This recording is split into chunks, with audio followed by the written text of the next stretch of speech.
Na verdade, tem um texto que chama O Paradoxo da Intolerância, que ele aparece na obra A Sociedade Aberta e Seus Inimigos, do livro do Karl Popper. Ele fala sobre a crítica extensamente às ideias filosóficas que deram origem, na opinião do autor, aos movimentos totalitários do século XX. Todo o livro é uma defesa da sociedade aberta e pluralista, da racionalidade e do falibilismo. Ele fala, eu não vou ler o texto inteiro, ele fala assim: devemos, pois, reservar o direito, em nome da tolerância, de não tolerar os intolerantes. Devemos afirmar que qualquer movimento que prega a intolerância está fora da lei e considerar criminoso o incitamento à intolerância e perseguição, da mesma forma que é criminoso o incitamento ao homicídio, ao rapto e ao reavivar da escravatura. Em resumo, a tolerância ilimitada levará ao desaparecimento da tolerância. O que eu quero dizer com isso? A República de Weimar, que foi o governo alemão antes da subida de Hitler no poder, ele acreditava nessa inclusão de várias ideias e, com isso, o Partido Nazista concorreu democraticamente às eleições na Alemanha e venceu. E o primeiro ato deles foi acabar com toda a sociedade civil alemã, com todas as instituições democráticas e perpetuar o que eles perpetuaram na Segunda Guerra Mundial, com 50 milhões de mortos, com 6 milhões de judeus, com diversos centenas de milhares de várias outras minorias. Essa abertura que eles deram em nome desse debate de ideias, o outro lado não entende esse debate de ideias. O outro lado não está interessado em debater ideias, o outro lado está interessado em tomar o poder com golpe e impor a sua vontade, que no caso do nazismo especificamente, é voltado a uma ideologia radical, extremista, genocida, baseada em raça. Não só em raça, mas na ideia de um ser humano geneticamente melhor que o outro. Já foi provado pela ciência que isso não existe.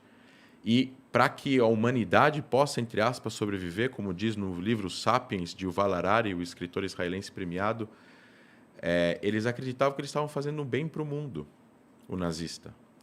E eles mataram pessoas que, independentemente da idade ou do sexo, eles acreditavam que eram seres inferiores. Esse tipo de debate, dentro de uma sociedade democrática, ele não pode ser permitido, porque você não tem como debater com aquele que, se subir no poder, vai matar você. Isso está fora do campo democrático das ideias. É como você colocar um partido que é uma organização criminosa, como o PCC, ou você colocar, ou como a gente imaginar agora, grupos terroristas concorrendo a eleições nos países que eles estão se alojando no Oriente Médio. Isso é ruim para a sociedade, é ruim para a humanidade e ruim para o futuro do mundo.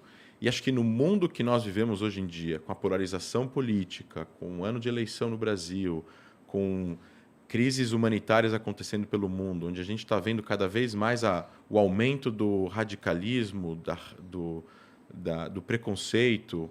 E eu acho que a gente não tem que normalizar isso. E não é só sobre o nazismo, né? Quando a gente escuta frases assim em diversos lugares da sociedade que tem uma voz que influenciam pessoas contra gays, contra negros, contra qualquer outra minoria que seja, a gente precisa consertar isso. Precisa haver redenção, precisa haver pedido de desculpas, retratações.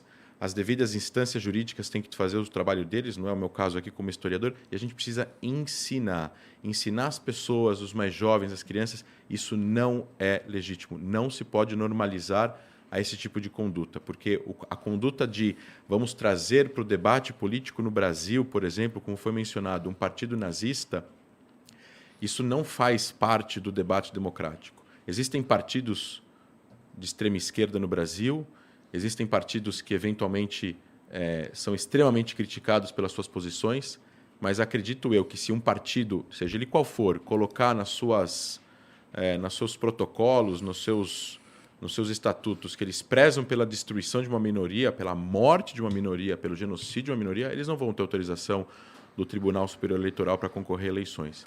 Então, não é comparável, né? Eu tenho sérias críticas a partidos extremistas, seja de um lado ou de outro, mas ainda assim, não é comparável. Para você colocar no campo das ideias o que que a gente deseja para construir uma sociedade mais democrática, mais livre, com liberdade de expressão, mas essa liberdade de expressão ela não pode ser incitação ao ódio, à violência, ao estupro, ao rapto, à volta da escravidão, num país que teve a maior quantidade de escravos importados da Europa, 3 milhões e meio, 4 milhões e meio de escravos. É mais do que todos os países da América juntos, mais que todos os países da América junto. O Brasil importou 4 milhões e meio de escravos e é o país que mais tempo teve a escravidão e que foi o último a abolir a escravidão. A gente não pode normalizar com isso. A gente precisa educar as pessoas, combater esse tipo de o discurso que tenta normalizar. Não é ok, vamos trazer isso para o debate. Não, isso não é ok, não faz parte do debate. O debate, se a gente abre o debate, como ele falou no final, se a gente abre o debate ilimitado para a tolerância, a gente acaba com a tolerância, a gente acaba com a coexistência, a gente acaba fazendo com que essas pessoas intolerantes possam vir a dominar o poder e aí a gente vai acabar com a liberdade total que as pessoas têm.